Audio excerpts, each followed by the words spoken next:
I don't know. We'll find out on Sunday. It's life in the Big East is tough on the road, and we took our lumps, and we're hopeful to bounce back on Sunday. Well, they look better. Not that they weren't playing at a high level, really all throughout the year. They're playing a little differently. I think they're playing a little bit faster. They're running maybe more set plays. I think from maybe an outsider's perspective or a fan's view, you're not going to see a whole lot change. Everything seems to operate through Travis, who is and has been an integral part of what they do. But he's really a play-through guy for them at an awkward position for most teams. Most teams either play through a center or they play, from their guard play. And, he's a guy they run a lot of offense through. No, your players. It was a real problem. They scored 58 points, I believe, in the second half. They got to the foul line an awful lot. They played downhill. Their guards did a great job of circling up.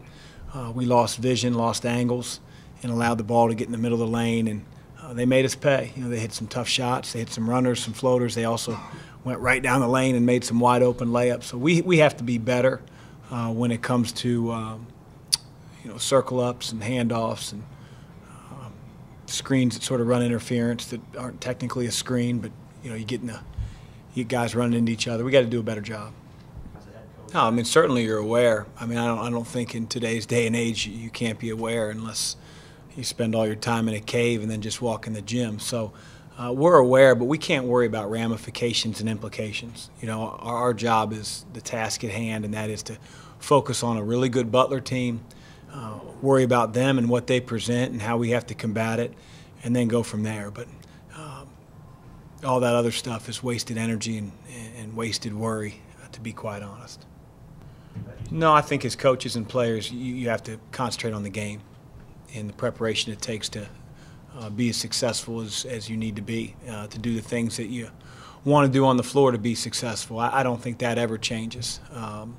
And you can't allow the outside world to change what's important.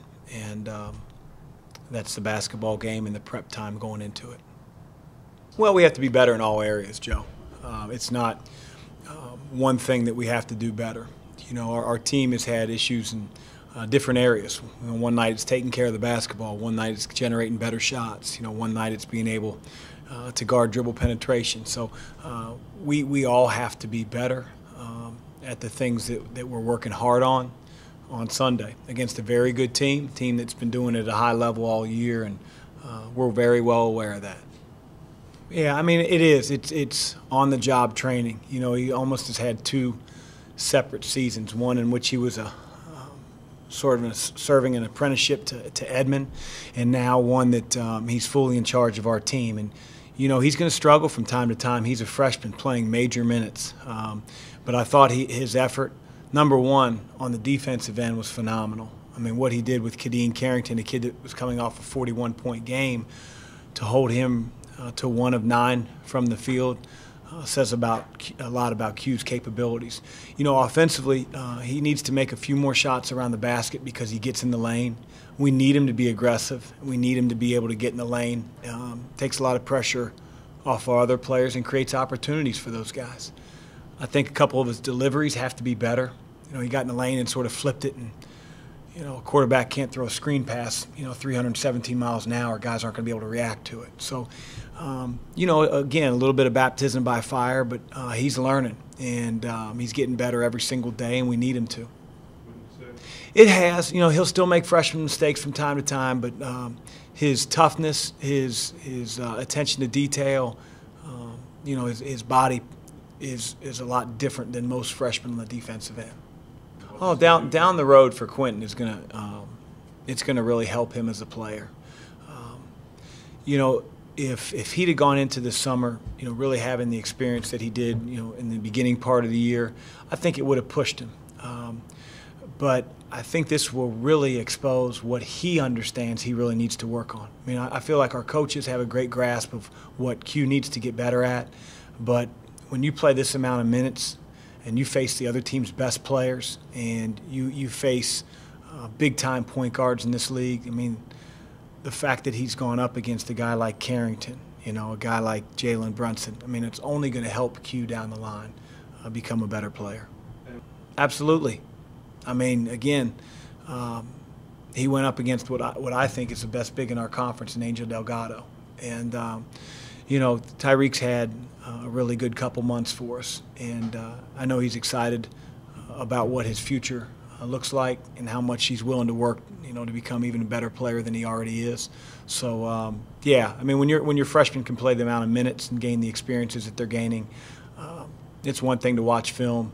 It's one thing to talk about it, do drills. It's another thing to get served reality and have some good moments too. And that's what we're very thankful for our freshmen have gone through. I don't worry about that, but it's a challenging time for our team. And I think the fact that Trey's back helps, certainly. It helps, I think, put everybody at ease in terms of their role. It makes our team a little bit deeper. We can go back to playing more man-to-man and less, you know, playing 2-3, 1-2-2 extended pressure just to slow the game down. And so hopefully, you know, knock on wood, you know, we can stay injury-free from here on out and continue to become a better team down the stretch. You know, our goal at the beginning of the year was to have a strong finish, and you know, we need to start putting those pieces together. So I mean, it's just good to have Trayvon back, period. I mean, he's one of our best players, if not the best, and an all-conference player at that. So, you know, globally, I don't know what that does, but when you have better players on your team that are healthy, you're usually a better team. I mean, it's just good to have Trayvon back, period. I mean, he's one of our best players, if not the best, and an all-conference player at that. So, you know, globally, I don't know what that does, but when you have better players on your team that are healthy, you're usually a better team. Thanks.